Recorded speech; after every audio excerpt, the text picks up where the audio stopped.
So narito po kami guys sa Shinong. Titingin kami ng wine.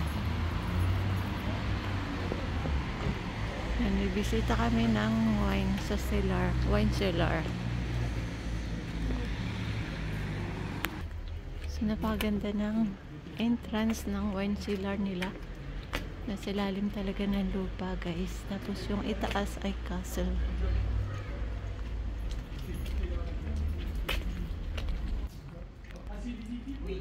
So ito yung entrance.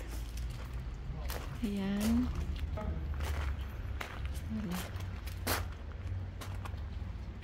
So papasok po tayo sa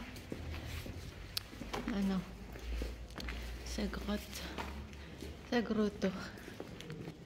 So yan, ang ganda ng loob.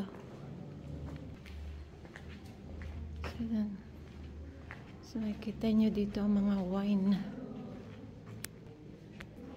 So yun, mga yan ng wine guys, mga parig ng wine. So tingnan nyo guys, yung taas, yan yung nakikita natin sa labas. Parang tour yun.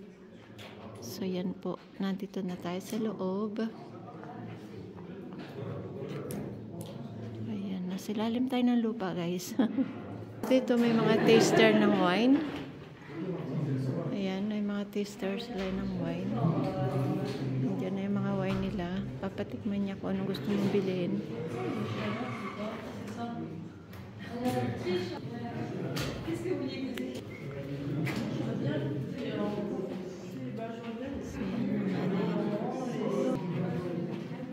So, siyempre guys, hindi tayo dadalhin sa, hindi tayo papasukin doon sa pinakaloob.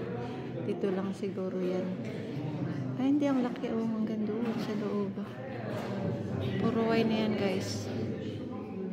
Puro wine na yan. So yan, mga old wine na yan. Lahat yan guys may laman. So yan, napakaraming Merrick wine. Ang dami guys, oh. Ang lawak. Puro yan mga red wine. Red wine, may rosé siguro din. Mga Shinong siya. Ang lawak, oh guys.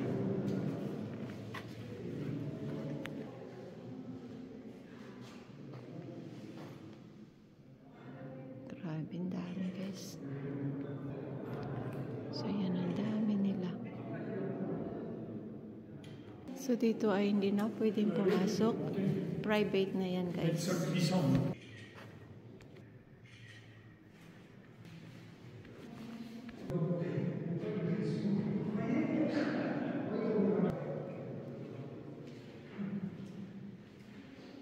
So nakita nyo po ang cellar ng wine dito sa France. Ayan ang cellar ng wine dito sa France. Isa sa malaking cellar dito sa Touraine. So pupunta na po kami doon sa dulo at papatikim naman sa amin yung wine kung ano yung gusto naming bilhin. Ayan. May mga mushroom siya guys. So yung bowl na yan ay puro yung amag. Kaya kung allergic kayo sa amag, huwag kayong papasok sa ganitong cellar. Lalo yung may mga hika. Ayan. So ito yung pangalan po ng ng cellar. Shinong.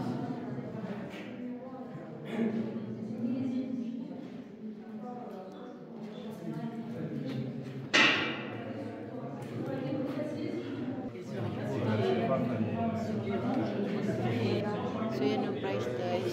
May 25 euro, masarap na yan. Meron 12 euro, 13 euro yung iba. Dito sa Rosie ay may 10 euro. Ayun, 10 euro. Tapos dito ay may 18 euros. Tapos yun, 10 euros din. So, hindi namin alam kung anong bibilin namin. Wow, ayan oh. 38 euro. Malaki naman siya eh. Ano na yan? Magnum. 56 euro yung isa. Hindi ko alam, hindi ko kalala yung mga wine na yan guys. Hindi ko alam mga lasa niya. So ito hindi ko alam ilang litro yan guys. Pero ang mahal na 250 euro siya. 8 liters pala siya. 8 liters. Sec et minéral ou sec et fruité? 8 ba o 6? Nakasulat lang sa dulo. Parang 6 litro.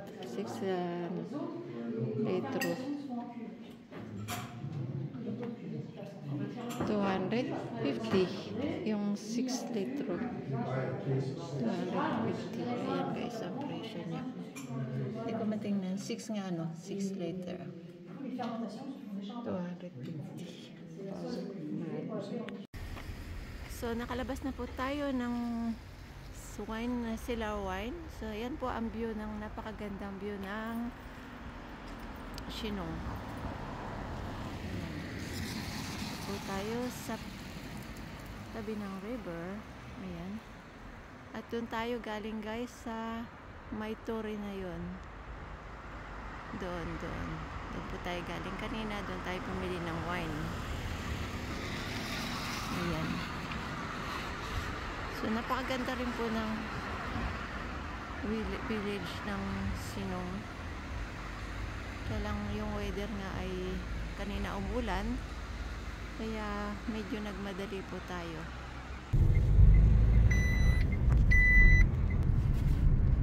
So, yan po ang Chinon village. Ito po yan sa Turenne.